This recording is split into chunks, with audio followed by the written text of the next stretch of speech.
ini kan para kiai, para habaib ini kan mendukung Pak Prabowo.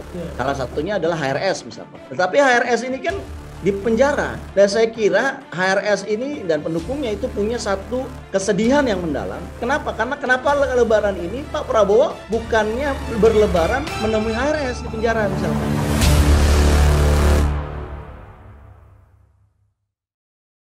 Nah, ini banyak diberikan asumsi-asumsi oleh banyak pihak begitu ya. Nah, ini menarik juga.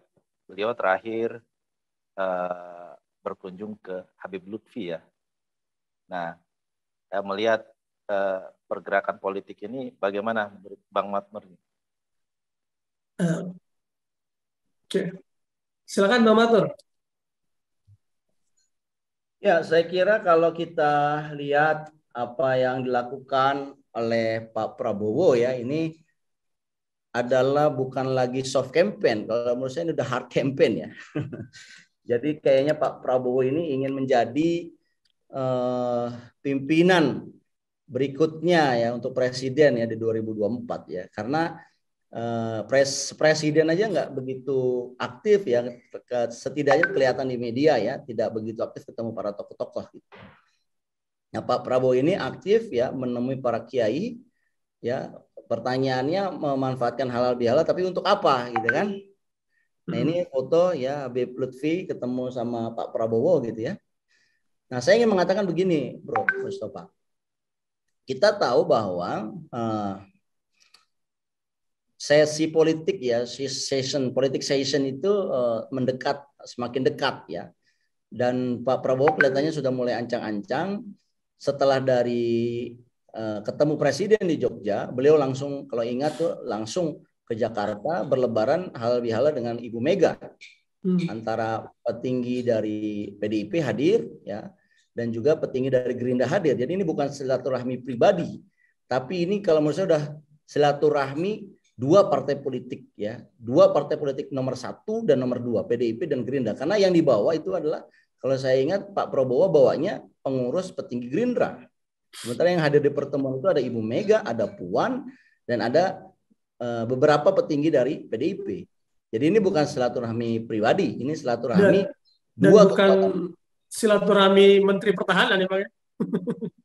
Ya, bukan silaturahmi Menteri Pertahanan dan One Team Press atau ketua pengarah BRIN misalkan. Enggak.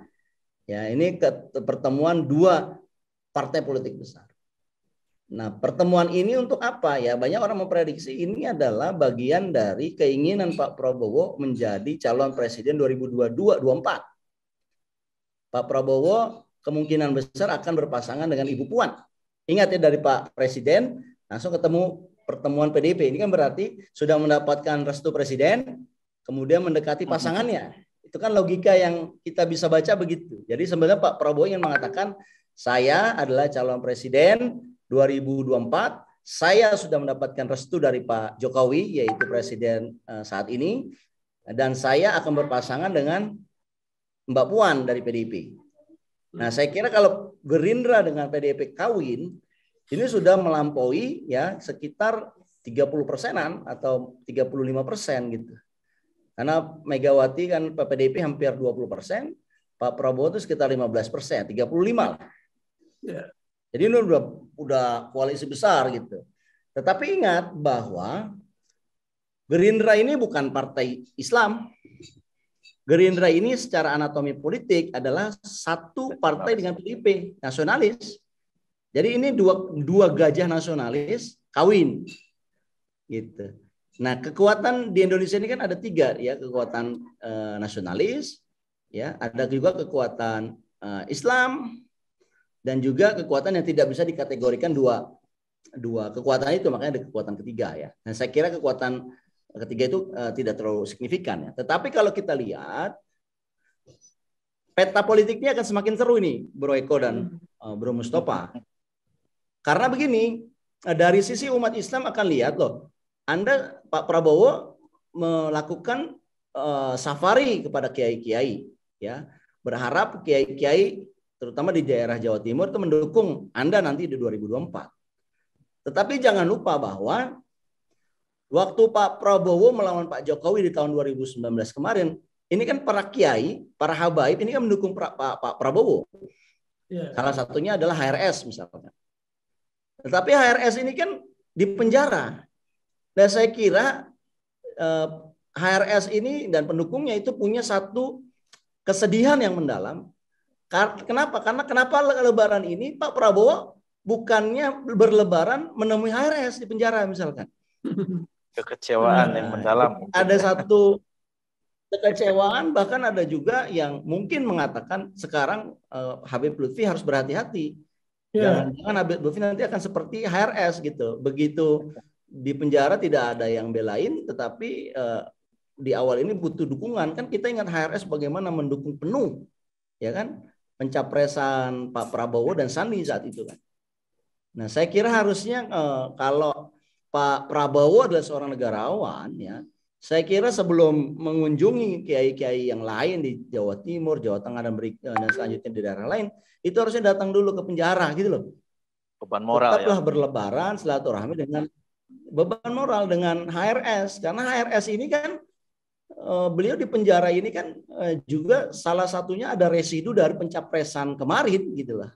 Betul. Ini kan beliau ya adalah isu kemanusiaan gitu harusnya kan. Jangan kemudian yang di penjara ya begitu saya ditinggalin, dibelain juga tidak. Setelah menjalin hubungan dikunjungin pun tidak. Nah, itu akan jadi problematik kalau menurut saya. Itu adalah ada moral gitu. Ada kasus, ada perihal moral yang Pak Prabowo itu harus bantah itu, bahwa Pak Prabowo juga concern sama HRS yang pernah mendukungnya waktu 2019 lalu. Ya kan sebetulnya hubungan Prabowo ya dengan PDIP Gerindra ini kan menarik ya. Dulu kan infonya Prabowo mendukung Mega, kemudian akan nantinya PDIP mendukung Prabowo Gerindra untuk maju sebagai presiden. Lalu kemudian hubungannya agak tegang. Ya, lalu kemudian beroposisi lah. Akhirnya 2019 kemarin masing-masing kubu berhadapan ya head to head. Tapi sekarang kok malah ketika Jokowi akhirnya terpilih, Prabowo masuk ke dalam kabinet. Nah ini semakin terlihat kok ini Prabowo gimana nih sikapnya sebetulnya. Seperti tidak konsisten gitu Bang. Ya itulah kalau Pak Prabowo ingin masuk ke pencalonan 2024 itu harusnya menjadi clear dulu kalau beliau ingin menang ya. Atau jangan-jangan memang beliau ini ditakdirkan hanya untuk menjadi kontestan saja. Ya ini kan udah kedua apa ketiga ya? Kedua untuk calon presiden, ketiga kali untuk calon presiden dan wakil presiden. Kan ingat pernah berpasangan juga kan dengan Ibu Megawati. Ya. Nah, jadi saya kira Pak Prabowo ini harus mengubah gayanya gitu loh. Kalau ingin menang ya, nah, kita ingin 2024 itu punya pemimpin yang lebih baik. Ya, selalu kan kita pengen perubahan yang lebih baik kan, nggak ada perubahan yang lebih buruk kan. Keinginan kita kan lebih baik. Tetapi kalau gayanya seperti itu ya saya kira safari politik ya yang dilakukan oleh Pak Prabowo itu hanya mengesankan bahwa Pak Prabowo itu sedang menjalankan bukan agenda rakyat, ya, tapi dia mendapatkan restu dari para elit-elit petinggi partai, ya, dari oligarki politik, ya, termasuk juga Pak Jokowi ya, mungkin Pak Jokowi merestui juga kalau Pak Prabowo melakukan safari politik ke berbagai tempat gitu ya, terutama di Jawa Timur saat ini ya, begitu Bu. Nah ini kalau melihat peta politiknya udah berubah berarti ya. Mungkin kalau dulu diidentikan bahwa calon presiden nomor 2 itu menggunakan politik identitas ya. Karena dukungan terbanyak itu dari kaum muslimin tentunya. Nah sekarang petanya berubah nih. Dan ada yang menganggap bahwa ini akan langkah-langkahnya seperti Pak Jokowi nih begitu. Artinya seandainya itu memang terjadi, kemungkinan akan memelihara apa yang sudah hubungan-hubungan yang sudah terjadi di saat pemerintahan Jokowi, dan mungkin kita tidak tahu ya deal-deal politik apakah dengan oligarki dan sebagainya itu tentunya kalau memang peta politiknya seperti ini, ya dikhawatirkan kembali oligarki tetap juara gitu Bang. Gimana Bang menurut Bang Adnur?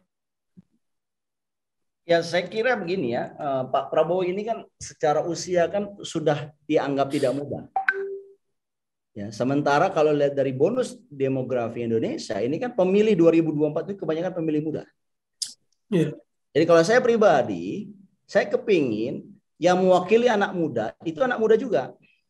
Yang memilih pemilih Indonesia yang mayoritas muda itu anak muda juga. Udahlah, kalau menurut saya kasihlah kesempatan kepada generasi di bawahnya gitu kan. Supaya ada estafet leadership gitu.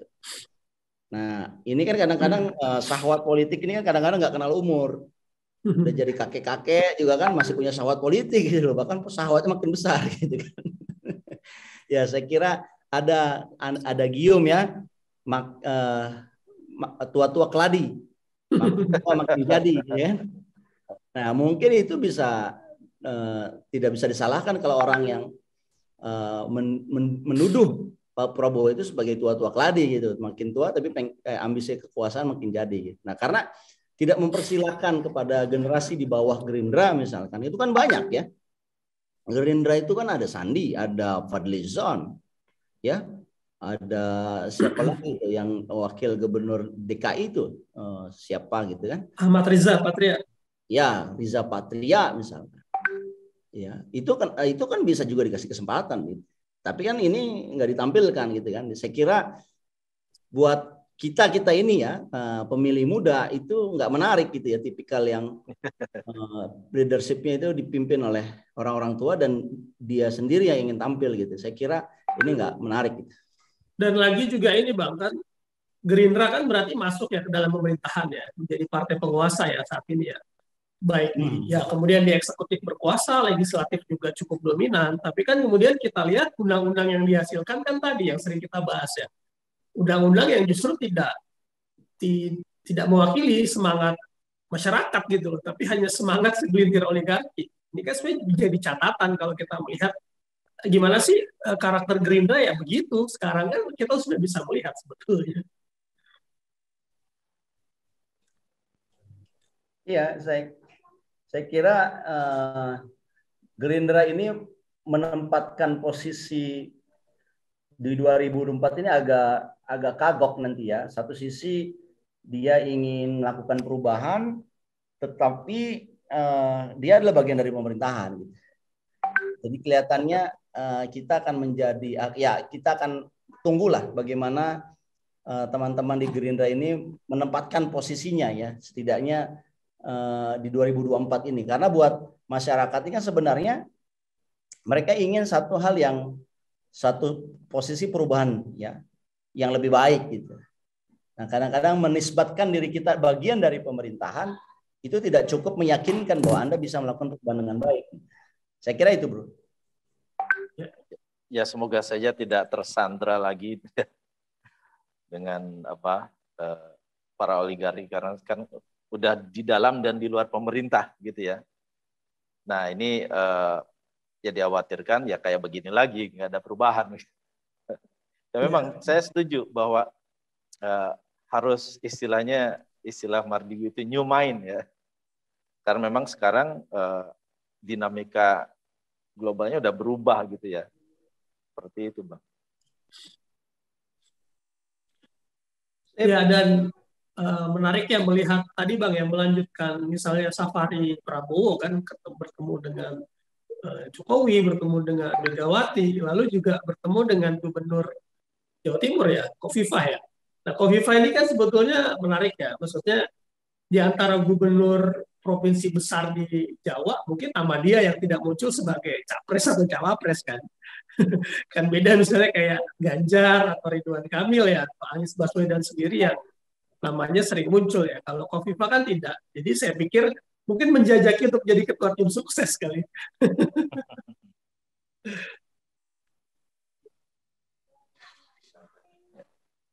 Iya. Bisa jadi ya. Bisa jadi. Oke. Ada ini closing statement Bang untuk yang ini, isu ini.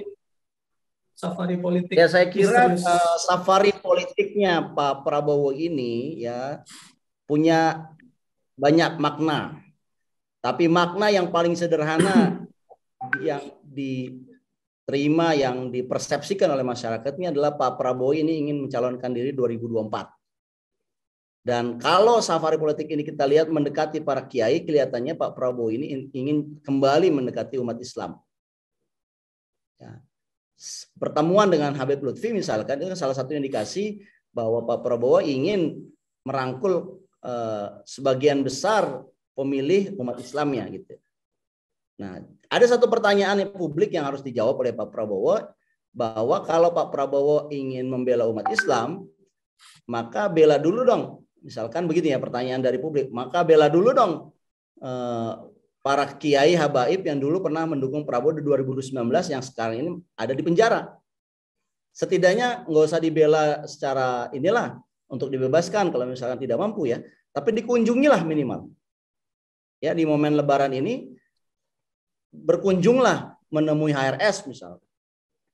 Ya, karena ini kan Habib yang mendukung beliau 2019 bahkan di 2014 lalu. Nah, sekarang kan beliau sudah menjadi bagian dari pemerintahan dan ingin juga menarik simpati umat Islam. Saya kira kalau Pak Prabowo melakukan hal itu menunjukkan moralnya Pak Prabowo itu sangat tinggi. Tapi kalau Pak Prabowo tidak melakukan hal itu dan malah menemui kiai-kiai lain ya, meminta restu untuk membangun negeri ini ke depan, saya kira itu hanya dianggap sebagai satu momen politik saja, bukan satu momen perjuangan bahwa ingin memperjuangkan betul-betul aspirasi dari kelompok Islam misalnya. Jadi ini hanya sandiwara lah begitu, saya kira itu. Ya, semoga tidak terpolarisasi lagi nih ya ke depannya begitu.